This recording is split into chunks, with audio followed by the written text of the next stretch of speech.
Hello, and thanks for watching another episode of ARFCOM News, your source for the finest 2A propaganda, brought to you by TNVC.com. Today I want to tell you about a control freak scheme to bribe students with candy in order to get them to sign a gun control petition. Candy? Or at least they tried to get away with that, but when the good folks at Bearing Arms broke this story, the Connecticut school abandoned its plan to trick students into signing a petition demanding universal background checks in exchange for candy within minutes of the story being published. The petition was part of a See Something, Say Something week, but no one seemed willing to fess up to whose idea it was to politicize the event, giving only vague references to student-planned events. Of course, teaching youths, did you say youths? to tell an adult if they hear people making violent threats isn't remotely controversial. If you hear someone make a threat, you really should say something. I set the building on fire. But even if the students came up with a petition idea on their own, there should have been an adult in the room to tell them it's not a good look to politicize events at the government indoctrination camp. I should probably also make a note of the fact that petitions signed by minors are about as impactful as a fart in a hurricane.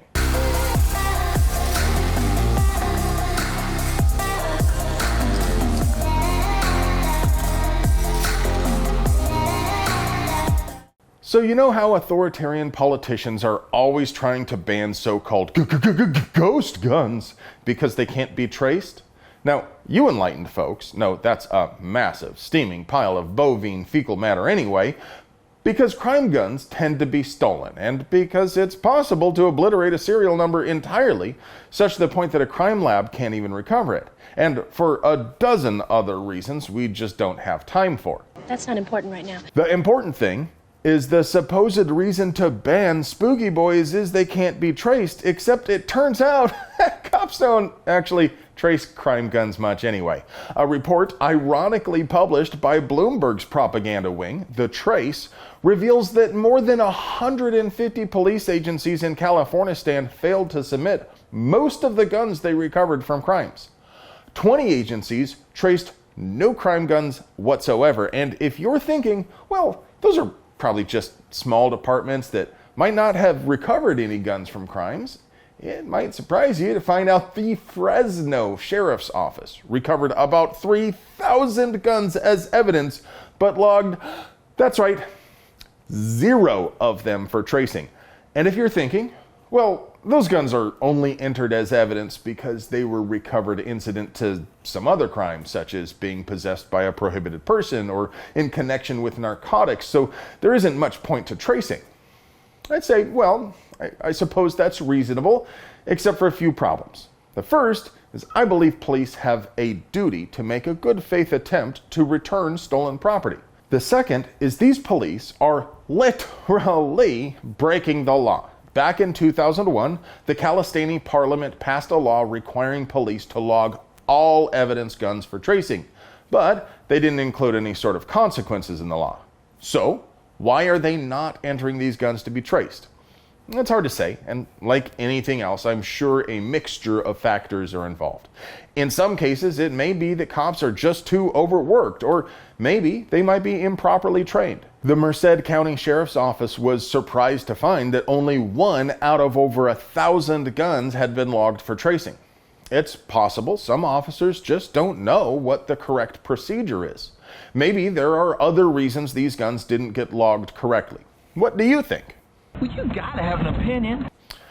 But regardless of why they aren't being traced, the fact is they generally aren't. And that means any attempt to ban spooky boys on those grounds is just plain bull.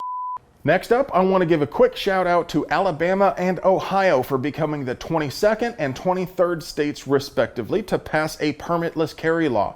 Alabama had an especially tough row to hoe, overcoming the resistance from sheriff departments which get to keep the money for permits, and Ohio had to contend with a governor who has less spine than a jellyfish.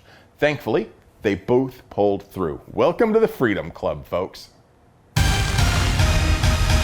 Industry news. Griffin Armament has announced a new universal silencer dubbed the Bushwacker 36. It comes with a Plan A taper mount muzzle device and a piston housing so it can mount to pistols or rifles out of the box, and the 36 caliber bore diameter means it can accommodate pretty near anything from 22 all the way through 338 Lapua mag. If it fits, it ships. You can also use sub-caliber end caps to squeeze just a little bit more audio performance out of it. The Bushwacker is also user serviceable and is available with 3-lug, direct thread, and several other mounting options. It is 7.2 inches long, 1.5 inches in diameter, weighs 15 ounces without the booster, and the MSRP is $950. And now, your moment of zen. Взяв це до уваги і зробив патрульній поліції Миколаївської області ось такий подаруночок. Беремо вже на озброєння. Ось так.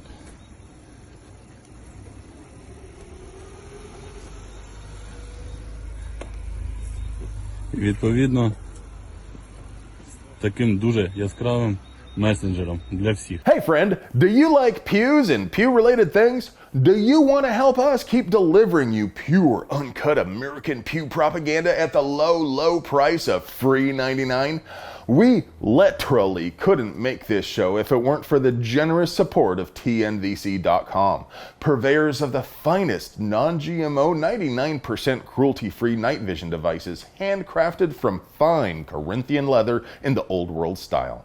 They also have mounts, lights, training, swag, and all sorts of other gear to make you the bump of the night. And remember, if you aren't subscribed to our channel, you make puppies cry and Captain America is disappointed. I love you.